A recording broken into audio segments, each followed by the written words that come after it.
ওকে, তাহলে আমরা কথা যেটা বলতেছিলাম যে আমরা ঠিক যে কয়টা পণ্য বিক্রি করছি তার ক্রয় মূল্য বাদ দিলেই আমাদের প্রফিটটা পাওয়া যাবে। আমরা 7টার ক্রয় মূল্য বিক্রয় মূল্য থেকে 10টার ক্রয় মূল্য বাদ দিতে পারবো না। কথা কি ক্লিয়ার? জি জি ভাইয়া। ভাই। তাহলে আমি সিম্পল এইভাবে হিসাব করব, এক একটা কিনেছিলাম 1,000 করে, এক একটা বিক্রি করেছিলাম 1200 করে, তাহলে প্রত্যেকটায় 200 টাকা করে লাভ, তাহলে 7টায় লাভ হলো 1400 টাকা। সিম্পল হিসাব, ঠিক আছে? আবার যদি জি ভাই। আপনি চিন্তা করেন এইভাবে, না যে 7টা বিক্রি করেছিলাম 1200 করে, 7 বরং 84, 8,400 টাকা, আর এই 7টা কিনেছিলাম 7,000 টাকা দিয়ে, মানে 84 টাকা। মাইনাস 70 দিলে হয় 1400 টাকা, ঠিক আছে? হুম। জি ভাই। এই হলো আমার কথা বলার ছিল। তার মানে আমি যেটা বলতে চাচ্ছিলাম, এই জায়গায় যে গ্রস প্রফিটটা আমি বের করব, সেলস মাইনাস কস্ট, এই সেলসটা যত ইউনিটের জন্য, কস্টটা ঠিক তত ইউনিটের জন্যই হতে হবে। আমার কথা কি আমি বুঝাতে পারছি? জি ভাইয়া। আমার অঙ্কে আমার অঙ্কে সেলস আর কস্টের মধ্যে সরাসরি কোন টাকাটা দেওয়া আছে বলেন? এই হলো অঙ্ক। কোন টাকাটা দেওয়া আছে? কস্টের ভাইয়া টাকা দেওয়া আছে। সেলসের টাকা তো দেওয়া নেই। কস্টের টাকা তো আছে 1,00,000 টাকা। কস্টের টাকা দেওয়া আছে। কিসের টাকা আছে? কস্ট দেওয়া আছে। হ্যালো, কিসের টাকা দেওয়া আছে? ভাই কস্টের টাকা দেওয়া আছে। 50 টাকা দেওয়া আছে। না, ওই যে বললো সেলসের টাকা থাকে তাকে আমি কোশ্চেনটা করছি আর কি। সেলসের টাকা তো আমরা গুণ করলে পাবো, মানে অঙ্কে দেওয়া নেই, গুণ করে বের হ্যাঁ। করবো আমরা। বাট সরাসরি দেওয়া আছে কিন্তু 1,00,000 টাকা আছে না? হ্যাঁ। তার মানে যেটা দেওয়া আছে এই কস্টটা আমি এই সূত্রে বসাবো। তাহলে দেখেন এখান থেকে লেস করছি, কস্ট 1,00,000 টাকা করছি। হ্যাঁ, জি করছি। ভাই, 1 লাখ এইবার টাকা আমার মাইনাস করছে। কথা হলো, এই 1,00,000 টাকা কত ইউনিটের খরচ, ঠিক তার বিক্রয় মূল্য থেকে বাদ দিলে আমি প্রফিটটা পাবো। এই 1,00,000 টাকা খরচ হচ্ছে এই ইউনিটগুলোর খরচ, তাই না? এই 1,00,000 টাকা খরচ কার জন্য বলেন? এই 54টি ইউনিটের ইউনিট। জন্য। তাহলে এই পার্সেসের 3টা ইউনিটের জন্য। ইউনিটের বিক্রয় মূল্য কত সেটা আমরা নতুন করে আবার বের করব, ঠিক আছে? তাহলে ডিপার্টমেন্ট এ 1,000 ইউনিট বিক্রি করতে যদি চায়, এখন বিক্রি তো করেনি, সে তো কিনছে, কিন্তু যদি সে এখন বিক্রি করতে চায়, কত করে বিক্রি করতে পারবে? এই যে সে তো সবসময় 20 টাকা করে বিক্রি করবে, তাই না? ডিপার্টমেন্ট বি হুম। যদি বিক্রি করতে চায় 2,000 ইউনিট, কত করে বিক্রি করতে পারবে?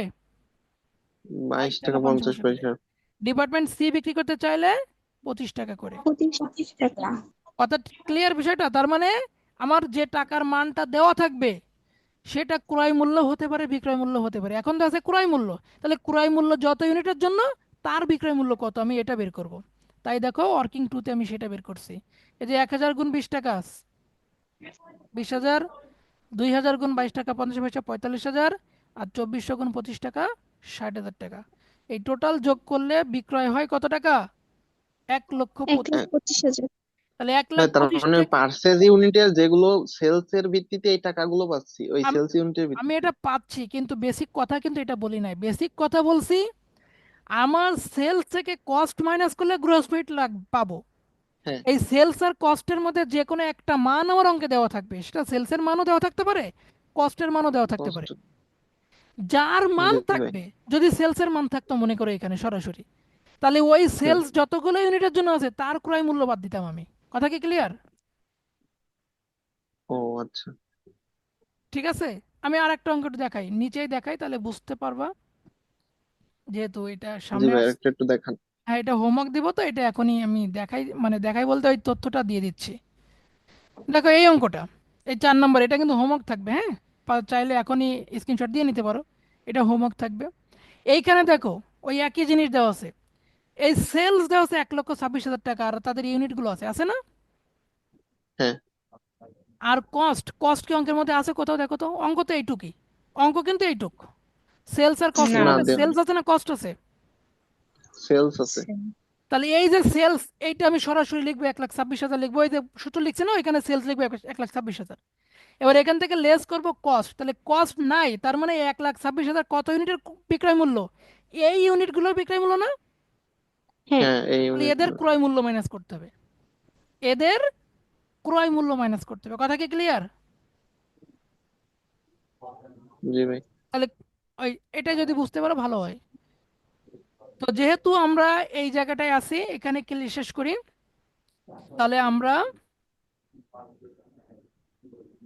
হুম এই সেই ক্রয় মূল্যর ইউনিটগুলোকে বিক্রয় মূল্য রেট দ্বারা গুণ করলে আমি যেটা পেয়েছি, সেখান থেকে কস্ট মাইনাস করলে 25,000 টাকা গ্রস প্রফিট পেয়েছি আমি। এই গ্রস প্রফিট যেটা পেয়েছি, নিচে সূত্রের মান বসান। 25,000 ভাগ 1,00,000, 25,000 গুণ 100 দিলে হয় 20%। কত পার্সেন্ট হয়? 20%। এই যে 20% আমি বের করছি, এটাই সেই রেট যে রেটটা আমি ধরে নিছিলাম, মনে আছে? জি ভাই। তাহলে এখন হুম, বলেন, 1,00,000 স্টুডেন্ট যদি পরীক্ষা দেয়, প্রত্যেকের রেট কি সেম হবে না আলাদা হবে? সেম হবে। সেম হবে। তাহলে আমি এবার ওয়ার্কিং থ্রি করব। ওয়ার্কিং থ্রিতে কি বের করব? ওই কস্ট পার ইউনিট বের করব। তাহলে ওয়ার্কিং থ্রি, এই যে calculation of cost per unit, তাহলে দেখেন এই সূত্রটা পাশে লিখেও দিছি। কস্ট পার ইউনিট সমান সমান sales per unit minus gross profit per unit. তাহলে সেই যেটা আমি আগেও দেখালাম সেটা আবার দেখাচ্ছি, যে ডিপার্টমেন্ট এতে সেলস পার ইউনিট ছিল কত? 20 টাকা। সেখান থেকে আমি 20 টাকার উপরেই ওই রেটটা কাটবো, 20% যেটা বের করছি। তাহলে হলো 16 টাকা, তারপরে 18 টাকা, তারপর 20 টাকা। বুঝলেন নাকি না? জি ভাই, হ্যাঁ ভাই বুঝছি। বুঝছি। যদি এই কাজটা কিন্তু আমি আগে আগে দেখাইছিলাম, এই যে দেখাইছিলাম না?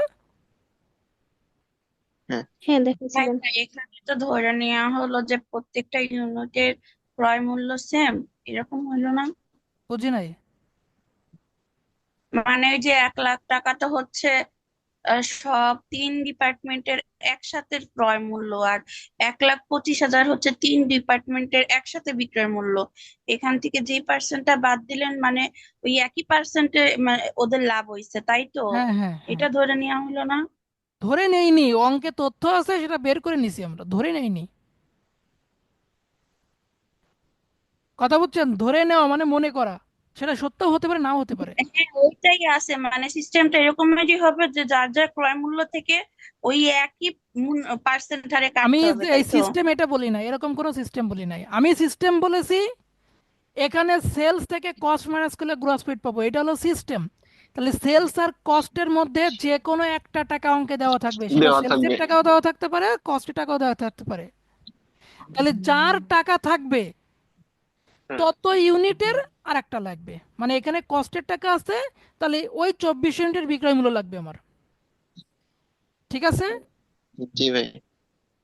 তন্নি, এটা হলো সিস্টেম। অন্য কোনো কথা বললে সেটা নিজে বোঝার জন্য হবে, কিন্তু সেটা বেসিক কোনো কথা না। কথা ক্লিয়ার তন্নি? হ্যাঁ ভাই, বুঝতে পারছি, মানে ওইভাবে বুঝলে জিনিসটা মনে থাকবে, তাই না, নিজে ধরে মনে নিলাম আর থাকবে, কি। কিন্তু আপনি কাউকে বোঝাতে গেলে সেটা এভাবে বোঝাতে পারবেন না, কারণ তখন আপনার মনে হবে আপনি এটা সূত্র বলতেছেন, কিন্তু ওটা তো কোনো সূত্র না। সূত্র হলো এইটা যেটা আমি বললাম। ঠিক আছে?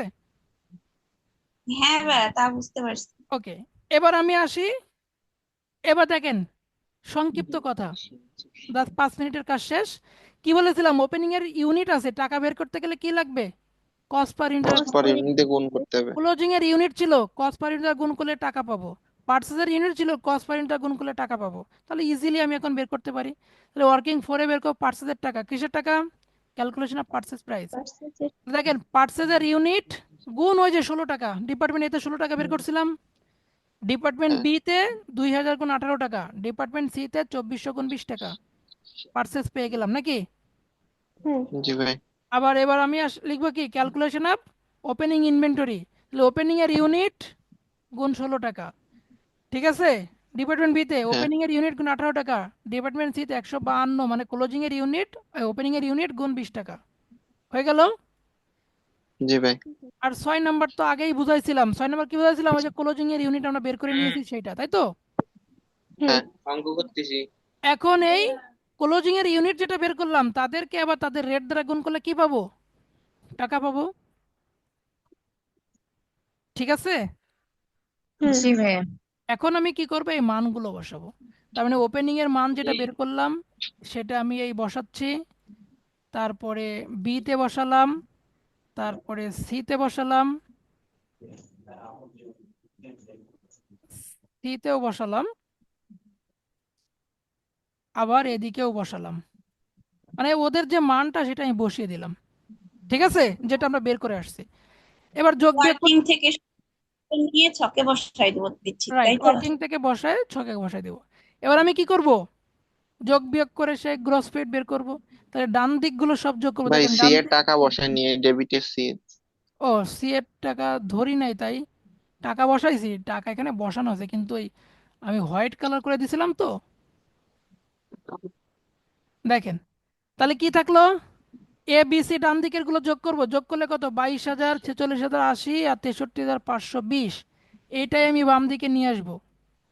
এটাই যখন বাম দিকে নিয়ে আসব, তখন আমি বাম পাশের এই ফিগারগুলো কি করব, মাইনাস করব। মাইনাস করলে আমি গ্রস পেড পাবো কত করে, কত করে পাবো,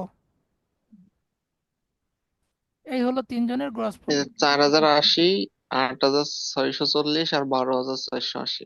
বুঝলেন কথাটা কি? এইটুক অঙ্ক আমার রিকোয়ারমেন্ট আছে, এইটুক। কিন্তু এই রিকোয়ারমেন্টের মানগুলো বের জি করতে গেলে আমরা অনেকগুলো ওয়ার্কিং করে আসছি। সবাই বুঝছেন? জি ভাই, স্ক্রিনশট নেবো, একটু স্ক্রিনশট নেবেন, স্ক্রিনশট আগে দেন। আমি রেকর্ডিংটা অফ করে দিই, ওয়েট করেন।